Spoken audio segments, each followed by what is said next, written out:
नमस्कार दोस्तों, एक बार फिर से आप सभी का स्वागत है सिविल सर्विस इंस्टीट्यूट में। तो आज हम एनसीईआरटी जियोग्राफी का अपना सेकंड सेशन स्टार्ट करते हैं। पहला सेशन चैनल पे अपलोडेड है जिसमें कि 20 क्वेश्चन हमने लिए हैं। तो ये भी एनसीईआरटी की जो एमसीक्यू हैं उनसे बेस्ड है टोटल पूरा। जैसे कि अगर आपने पहला सेशन देखा होगा तो आप समझ गए होंगे कैसे हम डिस्कस कर रहे हैं इसको पूरा। एक तरफ हिंदी में है, दूसरी तरफ इंग्लिश में है, और ये बेसिक प्रश्न है। आप ये समझ सकते हैं कि देखिए, पहले की तरह अब प्रश्न पूछे नहीं जा रहे हैं आयोग में। आपने अगर यूपीपीसीएस का देखा होगा तो आपको समझ में आया होगा, ठीक है। तो अब आपको यूपीएससी लेवल की जो एक डेप्थ होनी चाहिए किसी भी सब्जेक्ट की, वो होनी चाहिए, क्योंकि कुछ प्रश्न ऐसे होते हैं जो कि कंसेप्चुअल होते हैं और बाद में वही प्रश्न कट ऑफ को डिसाइड करते हैं, ठीक है। तो कम से कम आप अपनी तैयारी को बेहतर लेके चलिए। तो लेकिन एक रिक्वेस्ट और मैं करूंगा आपसे कि जो एनसीईआरटी की जियोग्राफी है 6 टू लेके 12, कम से कम उसको एक बार पढ़ लीजिए, तो वो आपको और भी अच्छा होगा और काफी फ्रूटफुल होगा ये सारे एमसीक्यू जो है। तो चलिए इसमें पहला प्रश्न शुरू करते हैं। तो कौन सा महाद्वीप पूरी तरीके से उत्तरी और पश्चिमी गोलार्ध में स्थित है, यानी which continents lie entirely in the northern and western hemisphere. अब आपको बताना है कि कौन सा है, कि कौन सा ऐसा महाद्वीप है जो पूरी तरीके से उत्तरी और पश्चिमी गोलार्ध में स्थित है। तो यहाँ पे जो इसका सही आंसर होगा वो होगा आंसर बी, उत्तरी अमेरिका, ठीक है। एक्सप्लेनेशन देखते हैं। तो उत्तरी अमेरिका महाद्वीप पूरी तरीके से उत्तरी और पश्चिमी गोलार्ध में स्थित है, और ये महाद्वीप जो है 3 महासागरों से घिरा है। कौन कौन? अटलांटिक महासागर, प्रशांत महासागर और आर्कटिक महासागर। आप अगर मैप देखेंगे तो आपको चीजें ऑटोमेटिक क्लियर हो जाएंगी। क्वेश्चन नंबर 2 है, अफ्रीका महाद्वीप से होकर कौन सी रेखाएं गुजरती हैं? अब जो 3 रेखाएं हैं, यानी Tropic of Cancer, Tropic of Capricorn और इक्वेटर, ये कौन सा ऐसा कॉन्टिनेंट है जहां से गुजरती हैं या नहीं गुजरती हैं, तो ये आपको बताना है यहाँ पे। तो देखिए, यहाँ पे जो अफ्रीकन कॉन्टिनेंट है वहां से Tropic of Cancer, Tropic of Capricorn and equator, तीनों लाइन जो है वहां से पासेज होती हैं, ठीक है। तो आंसर डी यहाँ पे करेक्ट होगा। एकमात्र ऐसा महाद्वीप है, ठीक है, जहां से कर्क, मकर और विषुवत रेखा तीनों होकर गुजरती हैं। आप हमें कमेंट करके बताइएगा कि भारत से इन तीनों में से कौन सी रेखा गुजरती है, ठीक है। क्वेश्चन नंबर 3 है, निम्नलिखित कथनों पर विचार कीजिए। पहला कथन दिया गया है, the equator, Tropic of Cancer and Tropic of Capricorn all passes through the African continent. दूसरा इसमें स्टेटमेंट दिया गया, most of the African continent lies in the southern hemisphere, and third statement is the African continent has a larger area than Asian continent। आपको इसमें से बताना है कि which of the above statement is correct, ठीक है। तो इसमें से कौन कौन से सही हैं? तो इसमें से केवल एक सही होगा। ये आपने देखा ही है कि जो अफ्रीकन कॉन्टिनेंट है वहां से Tropic of Cancer, Tropic of Capricorn और जो इक्वेटर है वो तीनों ही लाइन पास होती हैं। यहाँ पे स्टेटमेंट लिखा गया है। सेकंड स्टेटमेंट यहाँ पे कह रहा है कि जो अफ्रीका महाद्वीप का अधिकांश भाग है वो दक्षिणी गोलार्ध में स्थित है। तो ऐसा कैसे हो सकता है, जब तीनों रेखाएं अफ्रीकन कॉन्टिनेंट से होकर ही जा रही हैं, तो अधिकतर जो इसका पार्ट होगा वो कैसे साउदर्न हेमिस्फीयर में पड़ेगा, है ना। और तीसरा स्टेटमेंट है, अफ्रीका महाद्वीप का क्षेत्रफल एशिया महाद्वीप से अधिक है, बल्कि एशिया महाद्वीप का क्षेत्रफल सबसे ज्यादा है, आप ये जानिए। तो आंसर ये यहाँ पे करेक्ट होगा। एक्सप्लेनेशन देखते हैं। तो अफ्रीका महाद्वीप से होकर तीनों रेखाएं गुजरती हैं, तो कथन एक सही हो जाएगा। और अफ्रीका का अधिकांश भाग उत्तरी गोलार्ध में स्थित है, न कि दक्षिणी गोलार्ध में, इसलिए कथन तो क्या होगा? गलत होगा। और अफ्रीका का क्षेत्रफल एशिया से कम है, इसलिए 3 भी गलत होगा। तो इसके हिसाब से ओनली 1 इज करेक्ट, यानी option A is correct. Question number 4 हम देखते हैं। तो निम्नलिखित कथनों पर विचार कीजिए। पहला कथन दिया गया है, सहारा रेगिस्तान अफ्रीका के उत्तरी भाग में स्थित है। दूसरा, सहारा दुनिया का सबसे बड़ा रेगिस्तान है। और तीसरा जो है, रेगिस्तान 11 देशों को छूता है। तीनों स्टेटमेंट आपको यहाँ पे पता होनी चाहिए। तो सहारा डेजर्ट कहाँ पे लोकेटेड है? वो नॉर्दर्न पार्ट ऑफ अफ्रीका, अभी आपने ऊपर ही देखा इसका एक्सप्रेशन। और Sahara is the largest desert in the world, तो बिल्कुल करेक्ट है। सहारा जो है सबसे बड़ा मरुस्थल है विश्व का। और सहारा डेजर्ट जो है वहां से कितनी लाइन टच होती है, कितनी कंट्री की लाइन टच होती है? दैट इज 11 कंट्रीज लाइन जो होती हैं वो वहां से पासेज होती हैं। तो ऑप्शन डी यहाँ पे करेक्ट होगा तीनों। एक्सप्रेशन इसका देखते हैं। तो सहारा रेगिस्तान अफ्रीका के उत्तरी भाग में स्थित है, that is statement 1 is correct. और यह दुनिया का सबसे बड़ा गर्म रेगिस्तान है, ठीक है। तो कथन 2 भी सही होगा। देखिए, एक्सप्लेनेशन से आपको बहुत सारे फैक्ट मिल जाते हैं, कई बार वो वन लाइनर फैक्ट के रूप में भी होते हैं। अब जैसे मान लिया यहाँ पे लिखा गया ना कि सहारा रेगिस्तान अफ्रीका के उत्तरी भाग में स्थित। अब इस तरह से प्रश्न भी पूछे जा सकते हैं कि सहारा रेगिस्तान किस भाग में स्थित है? उत्तरी भाग में, दक्षिणी भाग में, पूर्वी भाग में, पश्चिमी भाग में। तो वो एक प्रश्न हो गया। और जो सहारा रेगिस्तान है वो कैसा रेगिस्तान है, वो गर्म है या ठंडा, इस तरह से भी लेके कई बार प्रश्न पूछे गए हैं अगर आपने लास्ट ईयर के पेपर देखे हैं तो, है ना। और सहारा रेगिस्तान कितने देशों को छूता है, 11। अब कई बार प्रश्न इस तरह से पूछे जाते हैं कि मान लिया पूछ लिया गया कि निम्नलिखित में से कौन से ऐसे देश हैं जहां से सहारा का जो बाउंड्री है वो नहीं गुजरता है। अब 11 में से आपको 3 ऑप्शन दे दिए, एक अलग दे दिया, देन आपको उसको छांट के अलग करना है। तो उसके लिए आपको ये 11 देशों के नाम पता होने चाहिए, ठीक है। तो इसमें सबसे पहला है अल्जीरिया है, चाड है, मिस्र है, लीबिया है और माली है, मॉरिटानिया है, मोरक्को है, नाइजर है, सूडान है, ट्यूनीशिया है और पश्चिमी सहारा है। तो that is statement 3 is also correct. तो ऑप्शन यहाँ पे क्या होगा, option D is correct, 1, 2 and 3। Question number 5 है, निम्नलिखित कथनों पर विचार करें। तो इसमें पहला जो स्टेटमेंट दिया गया है, the largest country in the African continent is Algeria, the smallest country in the African continent is Seychelles and the most popular country in African continent is Nigeria.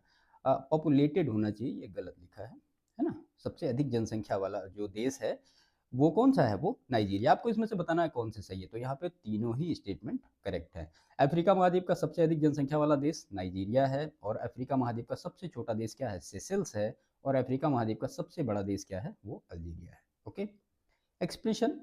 तो अल्जीरिया जो है क्षेत्रफल के हिसाब से अफ्रीका का सबसे बड़ा है, सेशेल्स सबसे छोटा देश है, और नाइजीरिया अकॉर्डिंग टू पॉपुलेशन सबसे बड़ा है। ओके, तो ऑप्शन डी यहाँ पे करेक्ट होगा क्वेश्चन नंबर 5 का। क्वेश्चन नंबर 6 है, कंसिडर द फॉलोइंग स्टेटमेंट। पहला दिया गया है, the Greenwich meridian passes through the western part of the Africa. Second statement is Africa is only continent where 0 degree latitude and 0 degree longitude meets. And third statement is 0 degree latitude and 0 degree longitude meets the Gulf of Guyana. आपको बताना है इसमें से कौन सा सही है। तो ये तीनों ही स्टेटमेंट करेक्ट है। यानी ग्रीन बीच जो है मेरिडियन अफ्रीका के पश्चिमी भाग से होकर गुजरती है, और अफ्रीका का अफ्रीका एक मात्र महाद्वीप है जहां से 0 डिग्री अक्षांश और 0 डिग्री देशांतर मिलते हैं, और 0 डिग्री अक्षांश और 0 डिग्री देशांतर कहाँ पे मिलते हैं, तो वो गुयाना की खाड़ी में मिलते हैं। ठीक है, तो यहाँ पे एक्सप्लेनेशन देखते हैं। तो ग्रीनविच मेरिडियन अफ्रीका के पश्चिमी भाग से होकर गुजरती है, तो that is statement 1 is correct. And second statement is Africa एकमात्र महाद्वीप है जहाँ पे 0 डिग्री अक्षांश दैट इज विषुवत रेखा, 0 डिग्री देशांतर और ग्रीनविच मेरिडियन ये मिलते हैं, that is statement 2 is also correct. और तीसरा स्टेटमेंट है ये रेखाएं गुयाना की खाड़ी में मिलती हैं, that is statement 3 is also correct. Then option D is correct. Question number 7, तो निम्नलिखित कथनों पर विचार कीजिए। नील नदी दुनिया की सबसे लंबी नदी है, और नील नदी का स्रोत कहाँ है, विक्टोरिया झील है। नील नदी भूमध्य सागर में मिलती है। कौन से सही है, तो ये तीनों ही स्टेटमेंट सही है। आइए इसका एक्सप्रेशन देखते हैं। तो नील नदी दुनिया की सबसे लंबी नदी है, लंबाई कितनी, 6650 किलोमीटर, और ये पूर्वी अफ्रीका के विक्टोरिया झील से निकलती है और उत्तर की ओर बहते हुए मिस्र के रेगिस्तान से होते हुए कहाँ जाती है, मेडिटेरेनियन सी में जाके मिलती है, यानी भूमध्य सागर में मिलती है। ठीक है, तो यहाँ पे तीनों ही स्टेटमेंट करेक्ट होंगे। The Nile river flow in the Mediterranean sea and the source of Nile river lake is Lake Victoria, and Nile river is the longest river in the world. India की सबसे longest river कौन सी है, आप हमें comment करके बताइएगा। Question number 8 है, निम्नलिखित कथनों पर विचार कीजिए। सहारा रेगिस्तान दुनिया का सबसे बड़ा रेगिस्तान है, और नामीब रेगिस्तान दुनिया का सबसे पुराना रेगिस्तान है, और कालाहारी रेगिस्तान अफ्रीका के दक्षिणी भाग में स्थित है। यहाँ भी तीनों ही स्टेटमेंट करेक्ट होंगे। एक्सप्लेनेशन इसका देखते हैं। तो सहारा दुनिया का सबसे बड़ा गर्म रेगिस्तान है जो उत्तरी अफ्रीका में स्थित है। नामीब रेगिस्तान अफ्रीका का सबसे पुराना रेगिस्तान है जिसकी उम्र कितनी, लगभग 55 मिलियन वर्ष मानी जाती है। और कालाहारी जो रेगिस्तान है वो दक्षिण अफ्रीका, बोत्सवाना और नामीबिया में फैला हुआ है। यानी कालाहारी रेगिस्तान किन किन देशों के बीच में है, तो दक्षिण अफ्रीका, बोत्सवाना और नामीबिया। ऐसे प्रश्न कई बार पूछे गए हैं, तो यहाँ पे ऑप्शन डी करेक्ट होगा। ठीक है, कालाहारी जो डेजर्ट है वो located in southern part of Africa. Namib desert is oldest desert in the world, and Sahara desert is longest desert in the world. Question number 9, consider the following statement. Statement 1 is there are 54 sovereign nations in Africa, and second statement is the continent of Africa is surrounded by 3 oceans, and third statement is the longest island in Africa is Madagascar. आपको बताना है कौन से है। Again both statement are correct, that is 1, 2 और 3। Explanation है, Africa में कुल कितने देश हैं, 54 देश हैं, याद रखिएगा, और ये 3 महासागरों से घिरा है, अटलांटिक, हिंद और भूमध्य सागर से। और जो मेडागास्कर अफ्रीका का सबसे बड़ा द्वीप है, जो कि कहाँ स्थित है, हिंद महासागर में स्थित। तो मैप आप देखेंगे तो सारी चीज़ें क्लियर हो जाएंगी आपको, ठीक है। तो यहाँ पे तीनों ही स्टेटमेंट करेक्ट होंगे। क्वेश्चन नंबर 10 है, अगेन कथनों पर विचार करना। तो अफ्रीका के पश्चिम में क्या है, अटलांटिक महासागर है। और अफ्रीका का जो सबसे ऊंचा पर्वत है वो माउंट किलिमंजारो है। और अफ्रीका का सबसे बड़ा पठार क्या है, तो वो कटंगा का पठार है। तो यहाँ पे कौन सा सही होगा ये आपको बताना है। तो यहाँ पे जो तीसरा स्टेटमेंट है ये गलत होगा। The largest plateau in the Africa is Katanga, ये नहीं है। बाकी statement 1 and statement 2 are correct. इसका एक्सप्रेशन देखते हैं। तो अफ्रीका के पश्चिम में अटलांटिक महासागर स्थित है और अफ्रीका का सबसे ऊंचा पर्वत माउंट किलिमंजारो 5895 मीटर है, जो तंजानिया में स्थित है। और अफ्रीका का सबसे बड़ा जो पठार है वो दक्षिण अफ्रीका का पठार है, कटंगा का पठार नहीं है, ठीक है। तो ओनली 1 और 2 is correct, that is statement option A is correct. यहाँ पे क्वेश्चन नंबर 11 है, ग्रेट रिफ्ट वैली अफ्रीका की सबसे बड़ी दरार घाटी है और विक्टोरिया झील अफ्रीका के सबसे बड़ी झील है। और तीसरा स्टेटमेंट, अफ्रीका महाद्वीप में दुनिया की सबसे लंबी पर्वत श्रृंखला एंडीज पाई जाती है। अब आपको पता, अगर आपने मैप देखा तो आपको पता है एंडीज कहाँ पाई जाती है, तो एंडीज अफ्रीका महाद्वीप में नहीं पाई जाती है, ठीक है। तो 1 एंड 2 इज करेक्ट होगा। तो ग्रेट रिफ्ट वैली अफ्रीका के सबसे बड़ी दरार है जो महाद्वीप के पूर्वी भाग में फैली हुई है। और विक्टोरिया झील अफ्रीका की सबसे बड़ी झील है और दुनिया की दूसरी सबसे बड़ी मीठे पानी की झील है। पहली कौन सी है, और एंडीज पर्वत जो है वो कहाँ है, वो साउथ अमेरिका में है, अफ्रीका में नहीं है। तो यहाँ पे great rift valley longest rift valley in Africa और lake Victoria is the longest lake in Africa, not world. तो option A is correct. Question number 12 is, consider the following statement. Statement 1 is, the longest river basin in Africa is Congo Basin, and second statement is, the Okwango Delta is one of the few delta system that do not drain into the sea, and third statement is, the Congo River crosses the equator twice. Then both statements are correct. How? Explanation is, Congo नदी Africa की दूसरी सबसे बड़ी लंबी नदी है और पहली आपने देखी कौन सी है, इसका बेसिन अफ्रीका का सबसे बड़ा नदी बेसिन है। ओक्वांगो डेल्टा एक अंतर्देशीय डेल्टा प्रणाली है जो समुद्र या महासागर में नहीं गिरती है और कांगो नदी भूमध्य रेखा को 2 बार पार करती है, जिससे यह एक अनोखी नदी बन जाती है, ठीक है। तो यहाँ पे तीनों ही स्टेटमेंट करेक्ट होंगे। क्वेश्चन नंबर 13 है, अगेन निम्नलिखित 3 कथनों पर विचार करना है। माउंट केनिया अफ्रीका का क्या है, दूसरा सबसे ऊंचा पर्वत है। इथोपिया पठार अफ्रीका का सबसे ऊंचा पठार है और जो असल झील है ये अफ्रीका का सबसे निचला बिंदु है। तो यहाँ पे तीनों ही स्टेटमेंट करेक्ट होंगे। एक्सप्लेनेशन देखते हैं। तो माउंट केनिया की जो ऊंचाई है वो 5199 मीटर है। अफ्रीका का दूसरा सबसे ऊंचा पर्वत है।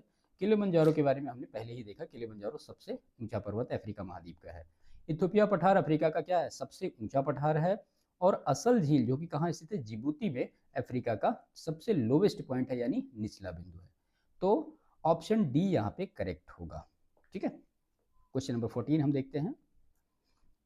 तो consider the following statement. Statement 1 is, the savanna climate region received fairly uniform rainfall throughout the year.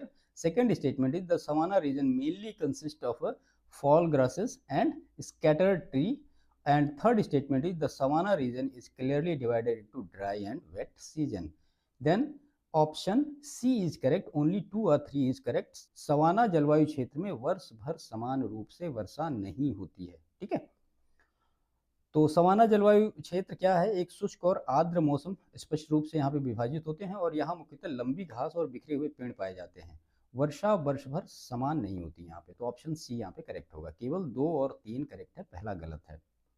Question number 15 है, निम्नलिखित कथनों पर विचार कीजिए। भूमध्य रेखीय वर्षा वन क्षेत्रों में वर्ष भर भारी वर्षा होती है और इन वनों में पेड़ों की पत्तियां पतली और नुकीली होती हैं।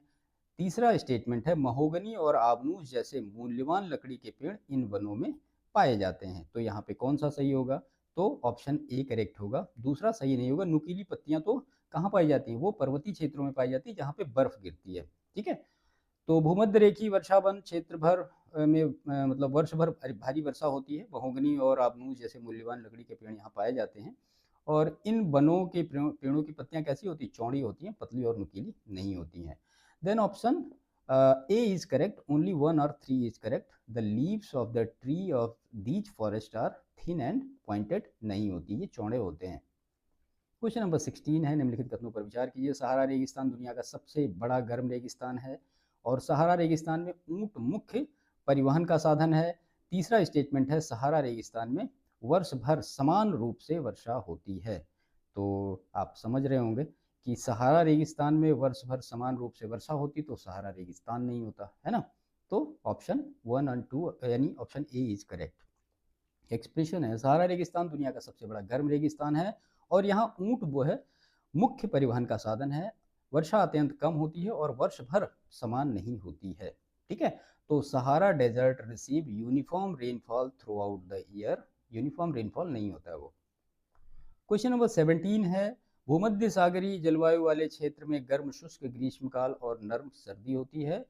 इन क्षेत्रों में जैतून और अंगूर की खेती प्रमुख है और भूमध्य सागरीय जलवायु अफ्रीका के उत्तरी और दक्षिणी तटों पर पाई जाती है। आपको बताना है इसमें से कौन सा सही है, तो इसमें से तीनों ही स्टेटमेंट सही है। एक्सप्रेशन, भूमध्य सागरीय जलवायु वाले क्षेत्रों में गर्म शुष्क ग्रीष्मकाल और नम सर्दी होती है। इन क्षेत्रों में जैतून अंगूर की खेती प्रमुख है और यह जलवायु अफ्रीका के उत्तरी और दक्षिणी तटों पर पाई जाती है। ठीक है, तो ये तीनों ही स्टेटमेंट यहाँ पे सही है। Mediterranean climate is founded on the northern and southern coast of the Africa और olive and grapes cultivation is prominent in these region or area with Mediterranean climate have hot dry summer and moist cold winter। ठीक है, option D correct होगा। Question number 18 है, consider the following statement, mangrove forest are mainly founded in salt water coastal area. और statement 2 is in Africa mangrove forest are wide spread around the gulf of Guinea. And third statement is trees found in mangrove forest are adapted to the salt water. तो बिल्कुल सही है, तीन के तीनों ही statement सही हैं। आप जानते हैं मैंग्रोव के जो वन होते हैं वो कहाँ, जो समुद्र तटीय एरिया होता है यानी खारे पानी की तरफ पाए जाते हैं। और अफ्रीका में मैंग्रोव जो वन जो है वो कहाँ पाए जाते हैं, तो गिनी की खाड़ी में पाए जाते हैं। और मैंग्रोव वन के आसपास खारे जो मतलब पेड़ होते हैं वो खारे पानी में उगने के लिए अनुकूल होते हैं, इसलिए तो वहाँ पे उगते हैं वो। तो मैंग्रोव वन मुख्यतः खारे पानी के तटीय क्षेत्रों में पाए जाते हैं और अफ्रीका में ये गिनी की खाड़ी के आसपास पाए जाते हैं। इन वनों में पाए जाने वाले पेड़ खारे पानी के अनुकूल होते हैं। तो option D is correct. Question number 19, उत्तरी अमेरिका के पश्चिमी तट पर कौन सी पर्वत श्रृंखला है। तो आपने अभी ऊपर ही देखा, रॉकी जो माउंटेन की एक पर्वत श्रृंखला है वो उत्तरी अमेरिका के कहाँ पे है, वेस्ट कोस्ट पे पाई जाती है। ठीक है, तो रॉकी पर्वत उत्तरी अमेरिका के पश्चिमी तट पर स्थित प्रमुख पर्वत श्रृंखला है जो कनाडा से न्यू मैक्सिको यूएसए तक फैली हुई है। Then option B is correct, Rocky Mountain. तो इस सेशन का ये लास्ट प्रश्न है, निम्नलिखित में से कौन सा देश उत्तरी अमेरिका महाद्वीप का हिस्सा नहीं है। कनाडा, मैक्सिको, ब्राजील और यूएसए। आपको बताना है कि उत्तरी अमेरिका जो कॉन्टिनेंट है यानी नॉर्थ अमेरिकन कॉन्टिनेंट का कौन सा पार्ट नहीं है। तो यहाँ पे कनाडा भी है, मैक्सिको भी है और यूएसए भी है। ब्राजील किसका पार्ट है, ये साउथ अमेरिका का पार्ट है। तो ब्राजील दक्षिण अमेरिका महाद्वीप में स्थित है और कनाडा है, मैक्सिको है और यूएसए, ये सब उत्तरी अमेरिका का पूरा हिस्सा है। ठीक है, तो ये पूरे 20 क्वेश्चन थे एनसीईआरटी के। तो इनका अच्छी तरीके से रिवीजन करिए। देखिए जो प्रश्न है ये है मतलब बहुत ज़्यादा कोई टफ प्रश्न नहीं, लेकिन ऐसे ही प्रश्न एग्जामिनेशन में पूछे जाते हैं और कई बार जब स्टेटमेंट लेके पूछे जाते हैं। अब आप यहाँ पे अगर देखें तो मतलब एक ही प्रश्न में 3-3 फैक्ट हैं, आप इनको 3 वल्नरेबल फैक्ट के लिए या फिर 3 अलग अलग प्रश्नों के रूप में डिवाइड कर सकते हैं। तो इस तरह से जब प्रश्न पूछे जाते हैं तो ये थोड़ा सा कॉम्प्लिकेटेड हो जाते हैं। आपको मतलब तीनों के तीनों पता होने चाहिए। अधिकतर सिचुएशंस में ऐसा होता है कि आपको कम से कम 3 अगर नहीं पता है तो आप उनका सही से आंसर नहीं कर सकते हैं। इसलिए ये सारी चीज़ें बहुत इंपॉर्टेंट है, इनकी प्रैक्टिस अच्छे से करिए, निश्चित तौर पे आपको इससे एग्जामिनेशन में लाभ होगा। ठीक है, तो सेशन को समाप्त करते हैं। बाकी वीडियो अच्छा लगा हो तो इसको लाइक जरूर करिएगा और इसके बारे में हमें कमेंट भी करिएगा। और चैनल पे नए हैं तो प्लीज़ चैनल को सब्सक्राइब जरूर करिए। हम चैनल पे इस तरह के ही जो इनिशिएटिव है उनको स्टार्ट करेंगे जिससे आपको लाभ हो। बाकी मिलते हैं नेक्स्ट सेशन में, तब तक के लिए थैंक यू।